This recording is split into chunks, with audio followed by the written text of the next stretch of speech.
2008 থেকে 2024 এই 15 বা 16 বছরে প্রায় 1900 গুমের অভিযোগ পেয়েছে বর্তমান অন্তর্বর্তীকালীন সরকার। এর মধ্যে বিশ্লেষণ করে দেখা গেছে প্রায় 350 জন মানুষ এখনো ফিরে আসেনি, তাদের হদিস মেলেনি। একমাত্র এই গুমের জড়িতরা ছাড়া কেউ জানে না তাদের কপালে কি ঘটেছে। আমরা খুঁজে বের করেছি এই মানুষদের পরিণতি কি হয়েছে, কোথায় হয়েছে। দর্শক, অনুসন্ধানের শুরুতে আপনাদের নিয়ে যেতে চাই 15 বছর আগে।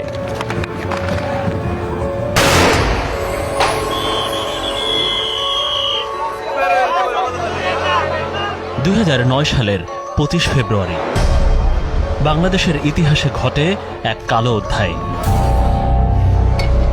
বিডিআর জওয়ানদের বিদ্রোহের নামে সেনা অফিসারদের উপর চালানো হয় নির্মম হত্যাযজ্ঞ। ওই ঘটনার সময় বাংলাদেশ রাইফেলস বা বিডিআর হাসপাতালের মেডিকেল টেকনিশিয়ান পদে চাকরি করতেন নজরুল ইসলাম, যিনি হত্যাকাণ্ডের সময় হাসপাতালে অবস্থান করছিলেন। ওই দিনই পিলখানা থেকে বের হয়ে যান তিনি। এরপর আর চাকরিতে যোগ দেননি নজরুল।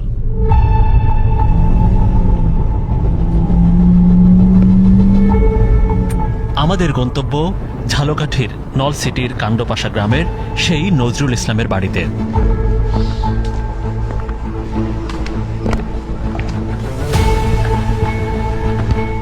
শুকনো মৌসুমেও কাদায় ভরে থাকা এমন মেঠো পথ ধরে প্রধান সড়ক থেকে বেশ ভেতরে নজরুলের বাড়ি। দেখা হলো নজরুলের স্ত্রী মুন্নি আক্তারের সাথে।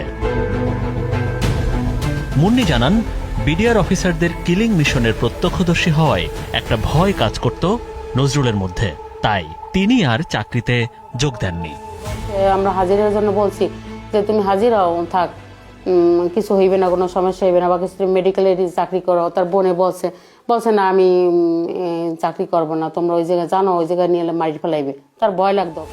নিজের গ্রামের বাড়িতে না ফিরে গোপালগঞ্জের একটি হাসপাতালে মেডিকেল টেকনিশিয়ান পদে চাকরি নেন নজরুল ইসলাম। 2010 সালের 15 মার্চ বিকেলে গোপালগঞ্জের কোটালীপাড়া এলাকা থেকে একটি মাইক্রোবাসে করে তুলে নেওয়া হয় নজরুলকে। এর বেশ কয়েক মাস পর বাগেরহাট এলাকায় নদীর মাঝে মৃত অবস্থায় পাওয়া যায় তাকে। কালো মাইক্রোতে করিয়া অনেক লোক ছিল, 5-7 জন সকাল থেকে ছিল নাকি ওইখানে। সে তো ভাবছে যে আমার জেলে দিবে, তো হয়তো তারা তো জেলের মাধ্যমে তো দিতে পারতো। শিওর হয়ে তারপর আমরা ডেড বডি উঠে এনে এখানে দাফন করছি। শত্রু আর তো ছিল না, নিতে পারো কারা, তারা তো ধরেন ওইখানে লোকেরা, সরকারি লোকেরাই নিয়ে গেছে। নজরুলের মরদেহ পরিবারে নিয়ে আসার প্রক্রিয়া ছিলেন তার চাচা হাবিবুর রহমান। জানান, নজরুল গুম হবার 1 বছর পর বাগেরহাটের রায়েন্দা এলাকায় বলেশ্বর নদীর পশ্চিম পাড়ে তার মরদেহ পাওয়া যায়। অজ্ঞাত হিসেবে বাগেরহাটে দাফনও করা হয়। পরে ডিএনএ টেস্টের পর এটা যে নজরুল তা নিশ্চিত হয়ে পরিবারের কাছে হস্তান্তর করে জেলা প্রশাসন।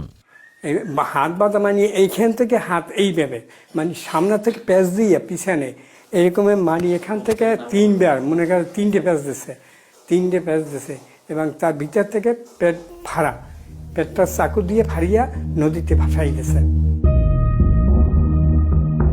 নজরুলের মরদেহ পাবার পর একটি মামলা দায়ের করে পুলিশ নিজেই। আমরা যোগাযোগ করি সংশ্লিষ্ট থানা বাগেরহাটের শরণখোলায়। সংগ্রহ করি নজরুল ইসলামের মরদেহের সুরতহাল রিপোর্ট।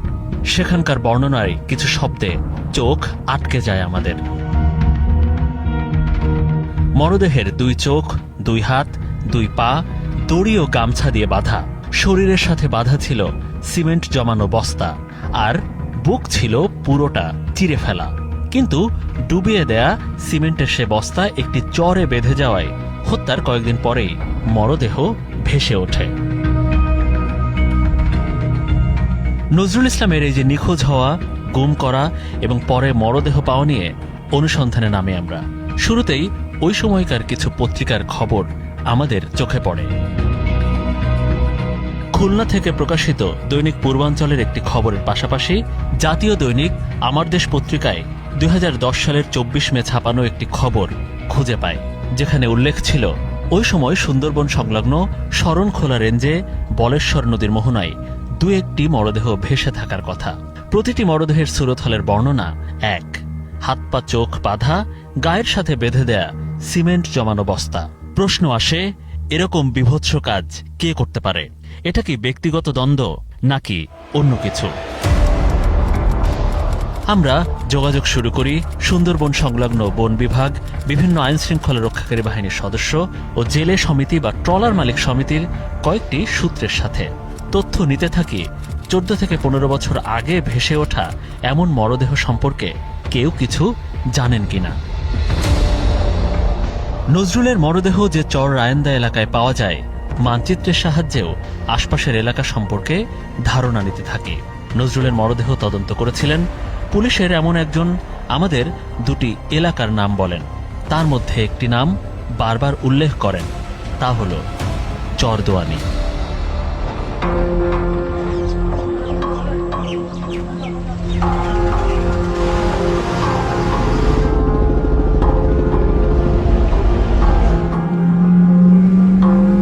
বরগুনার সেই উপকূল এলাকা চরদোয়ানির পথে স্টার নিউজ।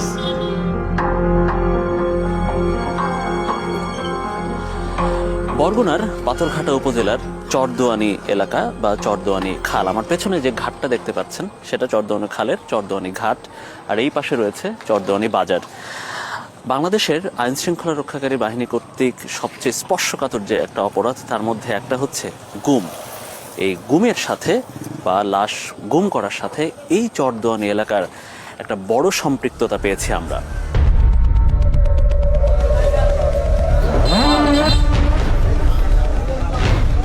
চরদোয়ানি বাজারে আমরা বেশ কয়েকজনের সাথে কথা বলি। শুরুতে অবশ্য কেউ মুখ খুলতে চাননি। আমরা কিছু সময় অপেক্ষা করি। বাজারের পূর্ব পাশে একটি বড় বরফ কল, তার পাশেই ট্রলার ঘাট। ঘাটের পাশেই প্রায় 20 বছর ধরে মুদি দোকান চালান মোহাম্মদ রিয়াজ। আসসালামু আলাইকুম।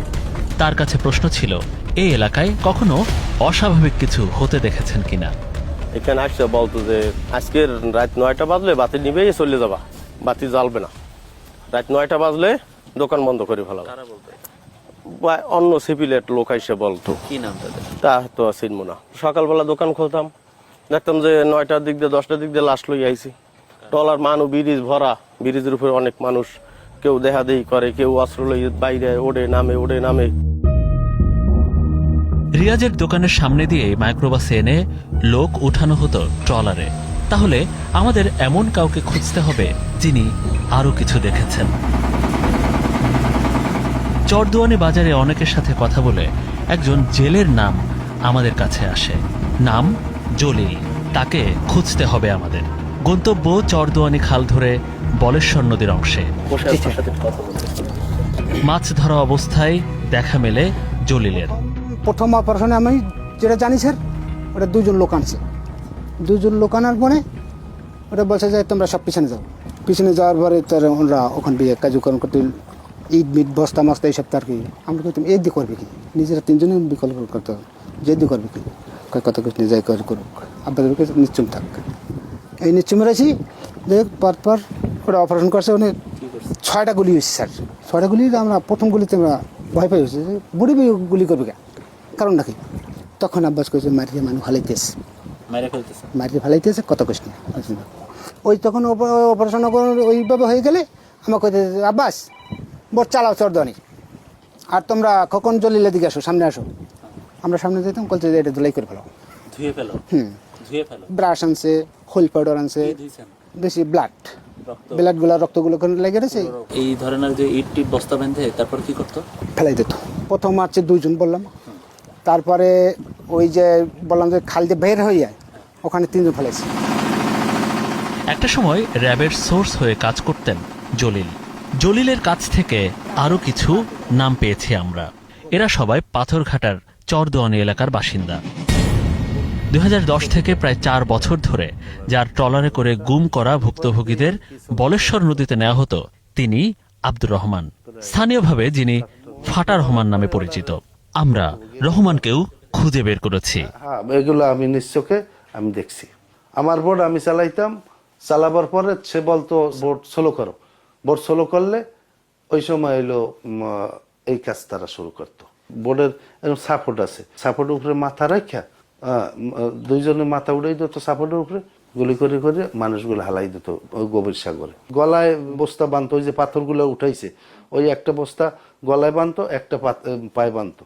অনেক সময় ওই শাহ আলমের অর্ডার করতো যে বুক ফাড়িয়ে দাও, বুক ফাড়িয়ে দিতে হালাই দিত। আব্দুর রহমানের কাছে আমাদের প্রশ্ন, গুম অপারেশনে যোগ দেয়া কোন অফিসার বা জড়িত কাউকে তিনি চেনেন কিনা। হ্যাঁ এই তো এটা জিয়া। এনাকে দেখছেন আপনি নিজ চোখে? হ্যাঁ। কি বোটের উপরে? হ্যাঁ, এই ব্রিজের উপরে থাকতো স্যার।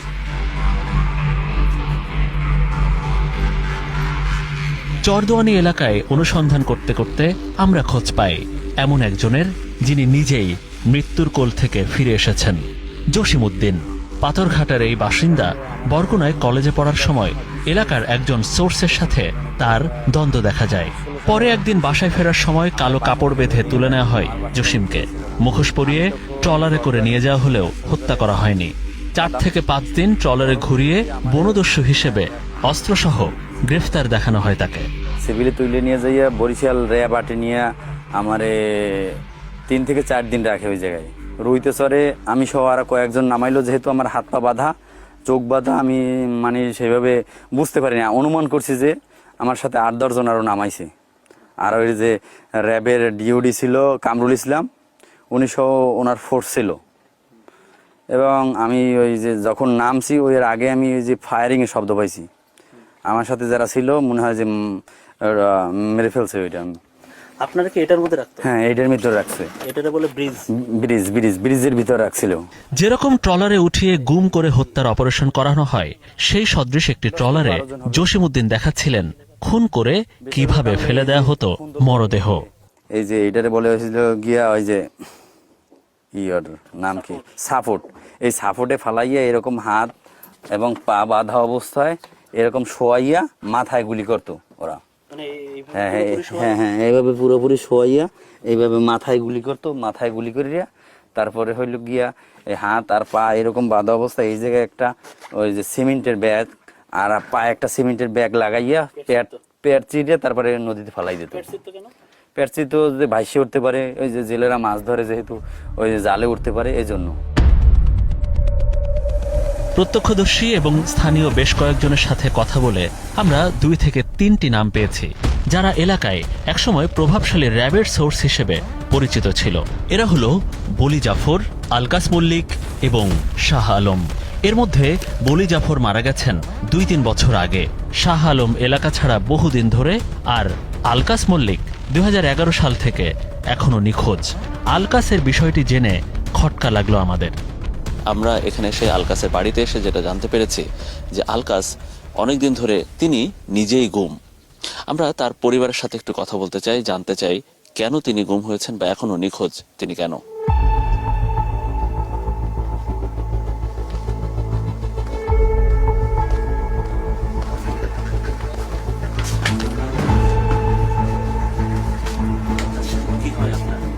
কি হয়েছে, ঘটনা কি বলেন তো? হ্যাঁ, র্যাবে নেছে আর ফির যায় নাই। আপনারা বলছেন ওনারা নাকি র্যাবে নিছে, এটা কিভাবে জানছেন? র্যাবে নেছে, র্যাবে লগে যাইতে টাইতে র্যাবে রাগাল হলেন। র্যাবের সাথে কাজ টাজ করতো? ওই র্যাব আইতে টাইতে হেগুলাকে দেখাটা শুনো করতো। আলকাস মল্লিকের পরিবারের থেকে আমরা খোঁজ পাই তারই আপন ভাই আব্বাস মল্লিকের। আলকাসের হাত ধরে আব্বাসও র্যাবের সোর্স হয়ে কাজ করতেন। আব্বাস জানিয়েছেন আনুমানিক 2017 থেকে 18 সালের পর গুম অপারেশন বন্ধ হয়ে যায়। তখন ঊর্ধ্বতন অফিসারদের অনুরোধ করে সোর্স থেকে কর্মচারীর চাকরি পান আব্বাস। সবশেষ ছিলেন র্যাব 8 ব্যাটালিয়ন সদর দপ্তরের মালি। আব্বাসও অন্য সোর্সদের মতো নিজের চোখে দেখেছেন কিভাবে গুম করে আনা ভুক্তভোগীদের মরদেহ ডুবিয়ে দেওয়া হতো। আর গ্রামের ট্রলার আমরা 3 জনই চালা থাকতাম।